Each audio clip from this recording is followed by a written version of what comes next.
All right.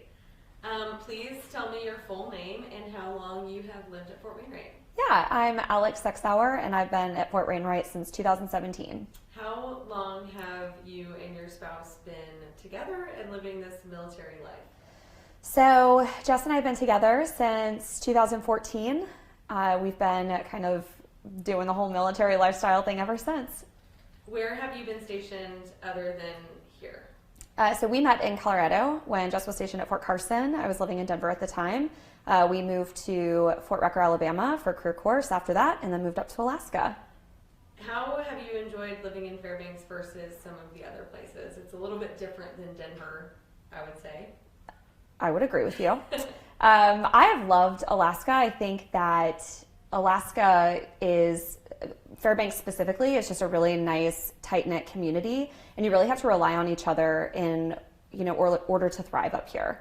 And so I think that just getting out into the community and meeting the local population here has been really instrumental in my happiness here. And Fairbanks in general is just a really awesome community. You can do everything here in summer activities, winter activities. So it's a really cool place. What are some of the things that you and Jess do in the winter here? Sure. So fat biking is so fun. We've done snowshoeing. You can go skiing up at Birch Hill, Moose Mountain Ski Land. That's winter activities. Mm-hmm. And then you can always go to some of the really great breweries in town. Go grab a cocktail at the library. Great food places in town, an awesome movie theater, and a lot of community activities as well. You mentioned the community and being part of them and how they contribute to your overall happiness here. What are some of the things that you do, have you done to integrate yourself into the Fairbanks community? Sure. So when I first got here, exercise is really important to me, so I wanted to find a gym home. And I found F&H Fitness Studio. They had this really cool signature indoor cycling class, and I got really involved there.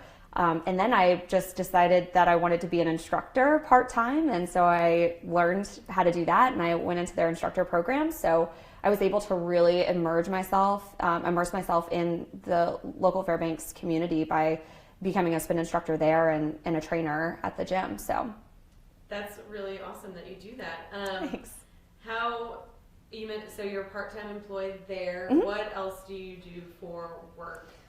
Yeah, so I work remote. I do meeting and event planning for a corporation out of Denver. I was able to keep that job when we left Colorado and just work remote in Alabama, and then again here in Alaska. So I do that full time, and then I actually started my own business up here, my own event planning business called Luxon Lumen Events. And so that's been really cool and another awesome way to get engaged in the community. That's really great. How has your experience working remote been? So had you ever worked remote before you moved to Alabama, or? Yeah, no, when we had moved to Alabama, that was my first time working remote. I was working in an office setting before, and it was a big transition. I'm a very social person, and I love to talk to people, and so it was a very different dynamic. I found I was talking to my dog a lot more, but it's fine. What kind of dog do you have? Oh, the best dog. He's a Maltese Pomeranian mix. I just got his embark results back. He's actually not. Disregard. Can we cut this from the thing? He's a terrier. He's a rat terrier mix. I had no idea. He's so cute though. His name's Emmett. He's the light of my life. What kind of things do you have to do for your dog because it gets so cold here? Are there special precautions that you have to take for animals?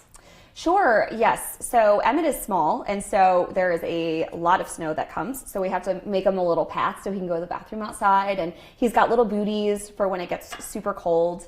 And it's a big transition. They don't like those at first, but he knows that it benefits him. So it worked out. How did you and Jess get to Alaska from Alabama? Oh, we drove. How was that? It was a very unique experience. I've never been in the car that long. But we booked it. We got here in 8 days, and it was super fun. We got to stop in really cool locations. And I am a planner by nature, and so it was really cool to, plan all the stops out and know we had an end result every day. I picked up the milepost book, which I found that to be just instrumental in the success of our road trip, because we always knew when there was going to be a gas station coming up or food and service stations. And so I'd highly recommend that for anybody that's driving. But it was super cool because we just, we went straight north through the US and then went in through Canada and then west from there. So it was really cool. What was your favorite part about the road trip, and then what was maybe your least favorite part about the road trip? Okay, my favorite part of the road trip was the scenery when you get to British Columbia. So just hang in there until then. And then my least favorite part of the road trip was being in a Honda Accord with 3 animals for 8 days. Is Emmett a good traveler? No, none of the animals are. They don't like the car. How long does it take? What does it take to get to British Columbia? So if you're hanging in there, I mean, what day are you looking at? Oh, Lord. Oh, when it starts to get really good. 6, maybe. I think it took us about 6 days to get into British Columbia. And I mean, it's just beautiful there. The mountains, I mean, so picturesque. It's gorgeous. And then you're driving through and the water, you see the water. Oh my gosh, it's so pretty. It's so pretty. Yeah. So what is one thing that you wish you had known coming here that you know now and would like to pass on to, another, potentially like a young couple traveling with animals, or just anything? So I think you have to really come to Fairbanks and Alaska in general with an open mind and an open heart. There is so much good here, and the community is so welcoming, very engaging, and there's so much to do here. You just have to find the fun. You have to make your fun, and you can, as long as you put yourself out there a little bit. And I think that's so important. Another thing too is, the sunlight and the lack of sunlight half the year, that is going to be a really big transition for most people. And so I would just recommend always having a schedule, sticking to your schedule, and, staying engaged within the community to offset some of that, the seasonal transitions. So right, in the wintertime. Oh yeah, big time. Do you live on post or off post? Off post. How was the market for you coming up here? Kind of how did you make the decision that you wanted to live off post, and then were you able to find something that you were happy with? Sure. So the decision to live off post just kind of stemmed from the fact that Jess really didn't want to live on post. We've never lived on post, and so, not to say that there's anything wrong with it, that was just a personal preference, and we wanted to buy something up here, and so the market was better for that at the time. You could get a mortgage for a lot less than you pay rent, and so we made that decision. And we had a friend that went and FaceTimed us through properties that we were looking at, which was super cool. And then we bought sight unseen, but I do love my house. I think it's really, I love it. It's a cute little blueberry house. Perfect. And then finally, so outside of anything else that you think would be super helpful for people to know, there are certain things that moving to Alaska can bring in terms of financial burden. Did you and Jess plan those things out ahead of time? Did you get your cars winterized when you moved here? How did you manage some of those specific things that are Alaska? So the first thing we did was got the cars winterized when we got here. That was not something we did in advance. We did know that was something that needed to be done. That's a really big cost. So that was definitely something that we prepared for from a budget perspective. And then some other costs that were a little bit more surprising that we knew a little bit less about was exactly how much electricity would be. You have to, if you buy a house and you're having to fill up your own fuel tanks at your house, then that's a really large cost that you're paying every couple of months. And so for somebody that might be coming up that's renting a house, that might be something to try to negotiate with the landlord if possible, because that's a big cost that maybe you could try to offset. But I would definitely come up with a budget for those specific items, because I did find that living up here is exponentially more expensive because of those cost factors. And not to mention you're paying more for groceries and gas and things like that. So definitely come up here realizing that you're going to have to make those accommodations within your budget. And luckily we get, the COLA, so that's nice and helpful. So what was your experience like knowing you had to have a fuel tank filled for your home? That's a really interesting question, Barb, because I didn't actually know that before we bought the house. And luckily we had a really nice realtor who came by and showed us exactly how that worked. So I just remember walking into the house for the first time and being like, where's the heat coming from? And she's like, oh, you have heat in the floors. I'm like, what in the world is that? So it was really, it was such an interesting concept. I know that exists other places, but I had never had to deal with that before. So figuring out exactly, and then who to call. There's a million fuel companies that you can call that are here, and then getting set up on an automatic payment or like a refill schedule and stuff like that. So it was wild, but you get the hang of it. It's just those minor tweaks, but really you're going to have those transitions anywhere that you go.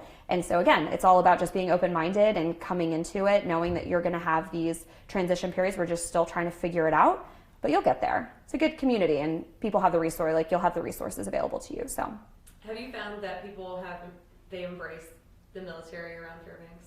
I think so. Yeah, absolutely. I think that Fairbanks has a lot of respect for the military community that embrace and respect the culture here in Fairbanks.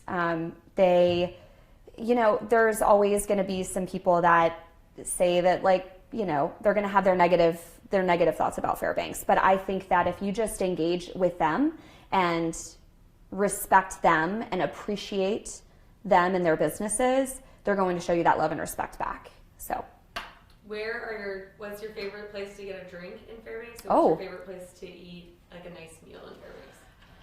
Oh, okay. So my favorite, I think my favorite beverage spot is probably Hoodoo. I love going to the brewery, and the vibe there and the ambiance is just so great and it's so inviting and it's warm. And even in the winter, they still have their outdoor patio set up, or their outdoor space set up with fire pits and stuff like that. And just a really cool place to hang out. I think that my nice meal option is, there's so many good spots. Can I just say my favorite restaurant? Yeah. Pho House. 100%. Of course, I didn't see that coming. Okay, so anything else that you want to, like any other parting shots or something for someone that's moving here and maybe isn't excited about it? Oh, get excited. You have to get excited and, just do your research. And if I could just make one of my biggest things is just get engaged in the community that you're in. Don't just hide in your bubble on posts, because that's going to get you nowhere, and you're not going to expand or broaden your horizons that way. You have to, outreach and get into the community, and, go to a gym that might be off post once a week just to meet some new people and meet some local folks that can really show you the ropes and show you the cool stuff. Because I think that's been so instrumental in, our happiness here, is getting to know people that know all the fun places to go, or all the great camping sites to go check out that aren't super packed, or the best fishing, places, and the best charters to take to go halibut fishing, or, what have you. And so getting out, meeting the local pop, I think that's going to be huge. And then again, just coming in to Alaska with an open mind and an open heart and a sense of adventure. You just really have to get out of your comfort zone a little bit, and then you will just find this whole new world of opportunity and happiness up here. Awesome. Well, thank you so much. You're welcome.